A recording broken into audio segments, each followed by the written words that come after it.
नमस्कार मित्रमैत्रिणींनो, उपवर मुला मुलींच्या आईवडिलांच्यासाठी अत्यंत आवश्यक अशी गोष्ट मी सांगणार आहे. मॅच मेकिंग करावं का? अर्थात करावं. याचं कारण असं आहे की सगळे ग्रह आपल्यावर परिणाम करतायत. हे आत्तापर्यंतच्या माझ्या एपिसोडमध्ये तुम्हाला मी अनेक प्रकारे दाखवलं आहे. आणि तुमच्या मुलाचं लग्न जिच्याशी व्हायचं आहे किंवा तुमच्या मुलीला जो नवरा मिळायचा आहे, आजकाल कुंडल्या काढलेल्या असतात आणि नसतील तर नुसतं जन्मतारीख, जन्मवेळ, जन्मगाव एवढं विचारलं की क्षणार्धात आपल्या वेगळ्या वेगळ्या अनेक वेबसाईट्स अशा आहेत की ज्याच्यावर कुंडली काढून मिळते. फ्री तुम्ही काढू शकता. आता ह्या कुंडल्या मॅचमेकिंग करताना मी क्लासमध्ये शिकवते स्टेप्स कशा आहेत ते. जर तुमच्यापैकी कुणाचं करून घ्यायचं असेल तरी माझ्याकडे या, मला मेल करा आणि शिकून घ्या. सोपं आहे. दोन्ही कुंडल्या समोर ठेवायच्या. D1 म्हणजे लग्न कुंडली आणि D9 म्हणजे नवमांश कुंडली. नवमांश कुंडली का? फक्त नवमांश चालणार नाही आणि फक्त D1 म्हणजे लग्न पण चालणार नाही, दोन्हीही पाहिजेत. कारण लग्न कुंडली हे तुम्हाला आयुष्यात ज्या गोष्टी आहेत त्याचं प्रॉमिस आहे ग्रहांकडनं दिलेलं, आणि नवमांश कुंडली हे तुमच्या स्वतःच्या पायावर उभं राहिल्यानंतरचं म्हणजे 28 ते 30 वर्षानंतरचं किंवा लग्नानंतरचं आयुष्य हे त्याची कुंडली आहे. तिला आत्म्याची कुंडली किंवा सूक्ष्म कुंडली असं म्हणतात. कारण तुमच्या कुंडलीतल्या प्रत्येक ग्रहाचा नक्षत्र चरण जो आहे तो चरण हा त्या ग्रहाचा आत्मा आहे आणि त्या चरणावरून ही नवमांश कुंडली आपण बनवतो. पहिली स्टेप काय आहे तर दोन्ही कुंडल्यांच्या लग्न आणि नवमांश कुंडलीचे लग्नेश बघा. हे लग्नेश एकमेकांचे मित्र असतील उत्तम आहे. समजा लग्न कुंडलीचे लग्नेश मित्र आहेत, D9चे म्हणजे नवमांश कुंडलीचे लग्नेश मित्र नाहीत, पण नवमांश कुंडलीतले चंद्र मित्र आहेत किंवा एकच आहेत, तरी आपण 70-80% लढाई जिंकली नुसत्या लग्नेशांची. यानंतर तुम्हाला बघायचं आहे कुंडलीमध्ये दोघांच्या राशी स्पष्ट ग्रहांमध्ये चंद्र किती अंशामध्ये, किती कलांमध्ये, कुठल्या नक्षत्र चरणामध्ये दिलाय हे दिलेलं असतं. आता पंचांगातलं 12 आणि 13 पानावरचं गुणमेलन कोष्टक आलेखासारखं बघा. आडव्या रेघांवरती आडव्या हे जे राशींची नावं, नक्षत्रांची नावं दिली आहेत त्या आहेत वराची आणि उभी आहेत ती आहेत वधूची. या समजा मेष रास अश्विनी नक्षत्र तृतीय चरण आणि मुलीचं आहे वृषभ रास रोहिणी नक्षत्र प्रथम चरण. तर ह्या दोन्ही ॲक्सेसचा जो छेदन बिंदू आहे तिथे जो आकडा लिहिला आहे तेवढे गुण होतात. एवढे गुण पत्रिकेमध्ये जमले. यानंतर बघा की या गुणांच्या खाली काहीतरी दोषाचा आकडा असेल, तो काय आहे. जर समजा 6 आकडा असेल तर तो मनुष्य राक्षस देव गणाचा आहे, तो फारसा ग्राह्य धरण्यासारखा नाही. 2 आकडा असेल तर कुठलं तरी नक्षत्र शांतीचं असेल तर ती शांती केली आहे का विचारा. 4 आकडा असेल तर तो योनी दोष आहे. जर दोघांच्या कुंडलीच्या नवमांश कुंडलीचं लग्न एकच असेल किंवा लग्नेश मित्र असतील तर हा दोष नाही आहे.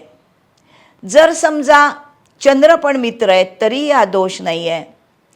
त्यानंतर 8 नंबरचा दोष असेल तर याला एक नाडीचा दोष असं म्हणतात.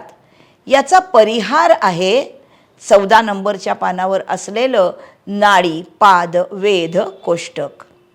जर दोघांच्या कुंडली जमवताना तुम्ही जेव्हा गुणमेलन कोष्टक पाहिलंय, गुण आलेत, खाली 8 आकडा आलाय, म्हणजे तुम्हाला नाडी पादवेध कोष्टक पाहणं भाग आहे, ज्याच्यामधून हा एक नाडीचा दोष जातो का हे बघता येतं. तिथे ओळीनी नक्षत्र चरणांचं अशा दुरेघी दिलेल्या आहेत. त्यात वधूवरांचं नक्षत्र चरण जर एकाच रेघेमध्ये आलं दुरेघीमध्ये तर हा दोष गेला नाही. जर नाही आलं तर 8 गुण वाढतात. म्हणजे एक समजा कुंडली आपण मेलन कोष्टकामध्ये बघतोय आणि 23 गुण जमलेत आणि 8 नंबरचा दोष आहे. आणि हा नाडीपाद वेद कोष्टकामधून गेला तर 23 अधिक 8 31 गुण जमले. पण गुण जमले म्हणजे सगळं नाही. पंचांगामध्ये पण स्पष्ट दिलंय 36 गुण जमलेले असतील तरीसुद्धा मंगळ दोष हा वेगळा पाहिलाच पाहिजे. हा काय असतो तर मंगळ दोष नाही अशा गोष्टी दिल्या आहेत. त्या अशा आहेत, कुठल्याही कुंडलीमध्ये लग्नस्थानामध्ये मेषेचा, सप्तम स्थानामध्ये मकरेचा म्हणजे उच्चीचा, चतुर्थ स्थानामध्ये वृश्चिकेचा म्हणजे स्वराशीचा, अष्टम स्थानामध्ये सिंह राशीचा म्हणजे मित्र राशीचा आणि व्ययस्थानामध्ये धनु राशीचा म्हणजेही मित्र राशीचा. म्हणजे 1 4 7 8 12 मध्ये असणारा मंगळ या स्थानात या राशीत अशा कॉम्बिनेशनमध्ये असेल तर हा मंगळ दोष नाही. अन्यथा या स्थानातला मंगळ हा दोषी असतो. असा दोषी असलेला मंगळ त्याच कुंडलीमध्ये जर शुभग्रहांनी दृष्ट असेल, समोरून शुभग्रह बघत असेल तर सौम्य होतो. जर हा मंगळ एखाद्याच्या कुंडलीमध्ये मिथुन किंवा कन्या राशीत आहे तर हा मंगळच नाही. 1 4 7 8 12 मध्ये असला तरीही हा मंगळच नाही. कारण बुधाची रास आहे आणि बुध हा मंगळाचा शत्रू आहे, त्या मंगळाला बळ नाही. समजा हा मंगळ रवीजवळ अस्तंगत झाला आहे, कुठल्याही कुंडलीमध्ये होऊ शकतो. 1 4 7 8 12 मध्ये मंगळ आहे पण तो अस्तंगत झाला आहे तरीही मंगळ दोष नाही. 1 4 7 8 12 मध्ये मंगळ आहे, तो कर्केमध्ये आहे, 28 अंशापर्यंत तो नीचीचे परिणाम देतो म्हणजेही मंगळ दोष नाही. इतक्या प्रकारे मंगळ ज्या त्या कुंडलीतलाच निर्बली होतो किंवा नाहीसा होतो, दोषाचा राहत नाही. समजा 2 कुंडल्या जमवताय आणि त्यात एका कुंडलीत मंगळ आहे आणि दुसऱ्या कुंडलीत मंगळ नाही, मग म्हणजे ती जमत नाही असं लगेच सांगायचंच नाही. जर दुसऱ्या कुंडलीत आपण असं समजूया ए ला मंगळ आहे आणि बी मॅच करायला आली आहे, मुलगा किंवा मुलगी हा संबंधच नाही आहे, कोणीही ए ला मंगळ आहे आणि बी ला मंगळ नाही आणि मॅच करायच्या आहेत कुंडल्या, तर बीच्या कुंडलीमध्ये लग्न सप्तम राहुकेतू असतील, हे एक कारण. बीच्या कुंडलीमध्ये 1 4 7 8 12 5 आणि 10 सप्तमाकडे बघणारे असा जर शनी असेल तरीही हा मंगळ दोष एचा जातो. जर बीच्या कुंडलीमध्ये सप्तमात गुरु शुक्र आहेत किंवा सप्तमावर गुरु शुक्राची दृष्टी आहे तरीही एचा मंगळ दोष जातो. जर समजा बीच्या कुंडलीमध्ये ह्या शनीची दृष्टीमुळे मंगळ दोष गेला किंवा राहू केतूमुळे गेला किंवा स्वतःच्याच कुंडलीमध्ये शुभग्रहाची दृष्टी आहे, कधी कधी असं होतं दोघांनाही मंगळ असतो पण दोघांच्याही कुंडलीतल्या ह्या कारणांमुळे दोघांचाही मंगळ दोष जातो. त्यामुळे मंगळ दोष आहे तर आहे, तो गेला आहे का हे बघणं अपरिहार्य आहे. एवढं पाहिलं. आता मंगळ दोष नाही हे नक्की झालं. दोघांचे लग्नेश मित्र आहेत दोन्ही कुंडल्यांचे हे नक्की केलं. नवमांशातले चंद्र पण मित्र आहेत, चांगली गोष्ट आहे. आता याच्या पुढे बघायचं दोघांच्या कुंडलीत एकमेकांच्या राशी कुठे जातात. म्हणजे केंद्र त्रिकोणात, लाभात चांगलं आहे ना, एकमेकाच्या केंद्रात जाणं, त्रिकोणात जाणं, लाभात जाणं हे चांगलं आहे. त्रिकस्थानामध्ये शक्यतो जाऊ नयेत राशी.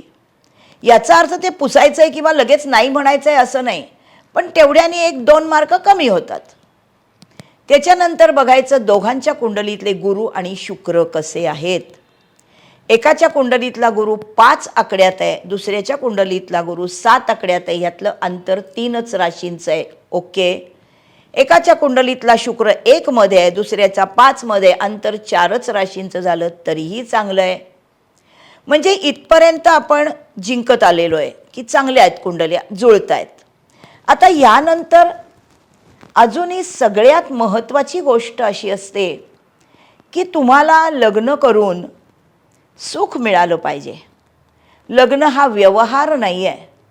हा सप्तमामध्ये असलेला लीगल करार असला तरी त्याचा संबंध पंचमातल्या प्रणयाशी आणि अपत्य सुखाशी आहे, हे विसरता कामा नये. आणि त्याच्यामुळे तुमच्या कुंडलीमध्ये चतुर्थामध्ये कोण आहे?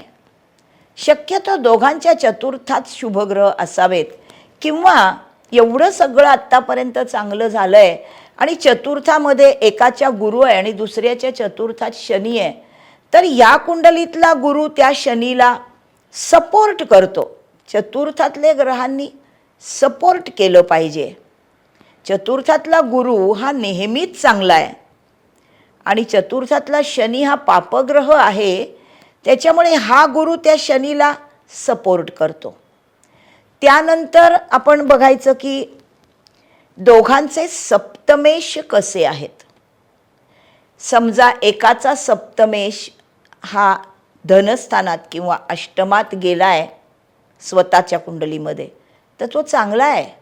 सप्तमेश धनस्थानात गेला तर कुटुंबात उत्तम चांगला नवरा किंवा चांगली बायको असं कुटुंब निर्माण होतं. सप्तमेश अष्टमात असेल तर जोडीदाराकडनं पैसा मिळतो आणि हा अष्टमातला सप्तमेश धनस्थानाकडे बघतो.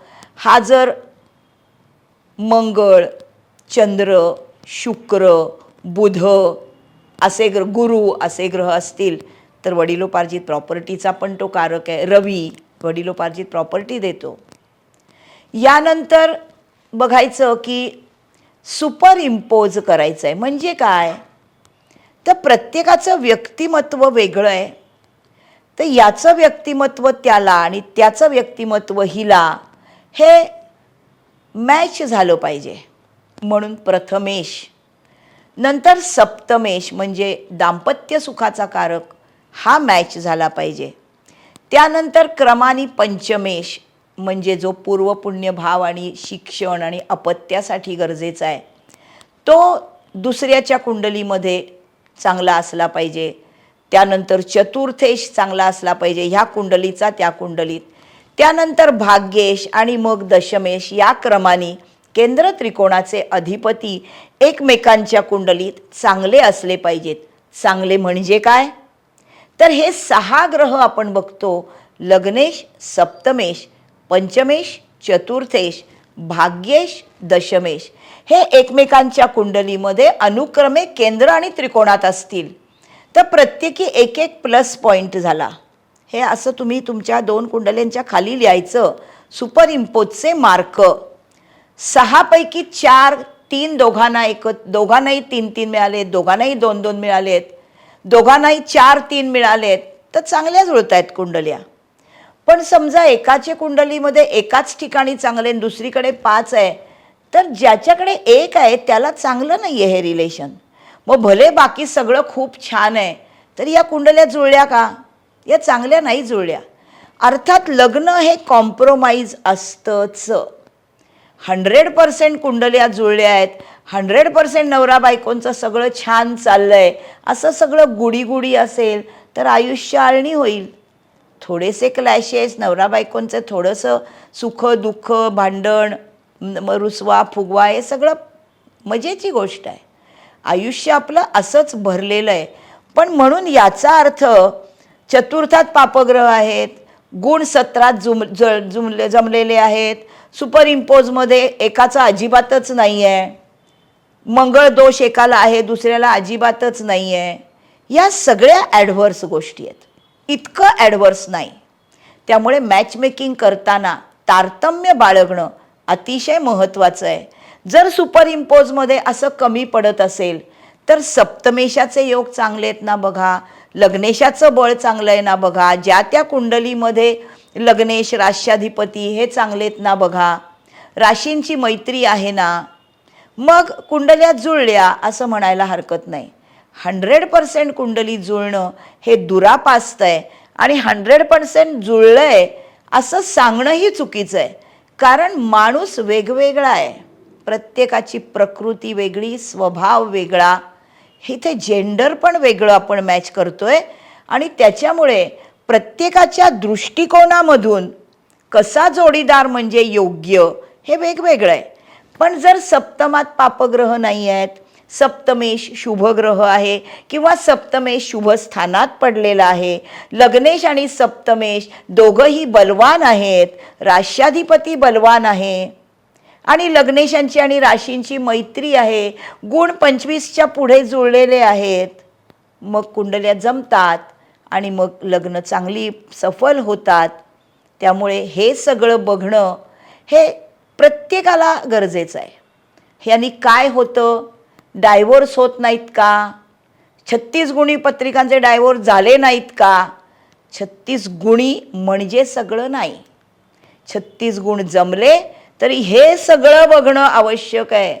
मगच कुंडल्या जुळल्या आणि नाही जुळल्या असं म्हणता येतं. त्यामुळे सगळ्यांनी हे बघा, माझा चॅनल सबस्क्राईब करा.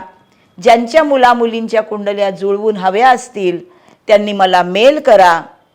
माझ्या क्लासमध्ये ॲडमिशन घ्या, शिकता येईल. पुढच्या एपिसोडमध्ये अजून असाच अतिशय जिव्हाळ्याचा विषय घेऊन मी येते आहे. तोपर्यंत बाय बाय.